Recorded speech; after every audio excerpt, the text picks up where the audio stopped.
થવરચંદસિંહ ગેહલોત સાહેબ નાઓએ આપેલ સૂચના અને માર્ગદર્શન મુજબ સુરત શહેરમાં લોકોની જાનહાનિ સાથે જોખમરૂપ રીતે વર્તતા હોય અને લોકોની જિંદગી જોખમમાં મુકાતી હોય તેવા કૃત્યો અટકાવવા સારું પોલીસને કાર્યવાહી કરવા માટે સૂચના આપેલ હોય, જે અનુસંધાને સેક્ટર 1 વાબાંગ જમીન સાહેબ, zone police commissioner Shri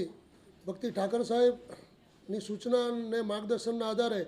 point Shri MB અવસુરા Kapodra police station નાઓને મળેલ બાતમી હકીકત આધારે કાપોદ્રા પોલીસ સ્ટેશન વિસ્તારના દીનદયાળનગર, મુર્ગા કેન્દ્ર, વડવાળા શોપિંગ સેન્ટર, અક્ષર ડાયમંડ, રામકૃષ્ણ કોલોની, ભરવાડ ફળિયા,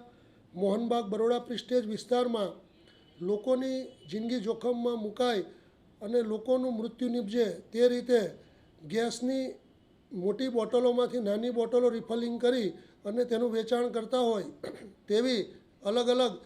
13 જગ્યાઓ ઉપર કાપોદ્રા પોલીસ સ્ટેશનના પોલીસ ઇન્સ્પેક્ટર શ્રી તથા ડિસ્ટ્રિક્ટ PSI શ્રી પંડ્યા તથા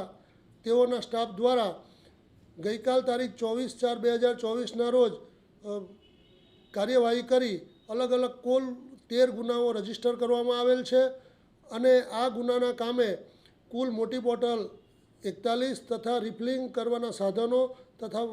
અન્ય ચીજવસ્તુઓ તપાસના કામે કબજે લેવામાં આવેલ છે. આ ગુનાની MO મુજબ આ જે લોકો છે એ અન્ય લોકોને મોટી ગેસની બોટલોમાંથી નાની ગેસની બોટલો રિફિલિંગ કરીને ભરી આપતા હોય છે અને બિલકુલ કોઈપણ રીતે લોકોની જિંદગી જોખમમાં મુકાય અને પોતાની જિંદગી પણ જોખમમાં મુકાય તે રીતે વર્તતા હોય કાપોદ્રા પોલીસ સ્ટેશન દ્વારા ઇનિશિયેટિવ કાર્યવાહી કરવામાં આવેલ છે, જે સરાહનીય છે.